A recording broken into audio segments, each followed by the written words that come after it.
How to track Temu package without logging in. So hello guys, welcome back to my YouTube channel. If you also want to track Temu packages without actually logging in, here's what you can do. So first thing, just open up your Temu application after you have downloaded it, or you can also visit the Temu website by simply heading over to www.temu.com.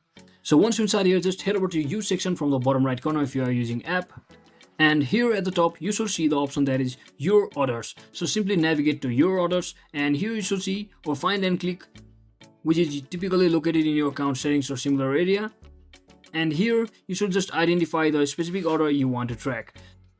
So click on the track button or link associated with that order. So in this example, as you can see, I don't have any order set, so you can basically find the order if you have one, and this will take you to the page with the latest shipping status, including shipping carrier, tracking number, delivery time, as well as current status.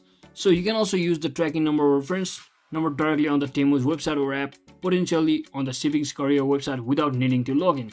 So that is it for today guys. Thanks for watching. Don't forget to like and subscribe. See you on the next one.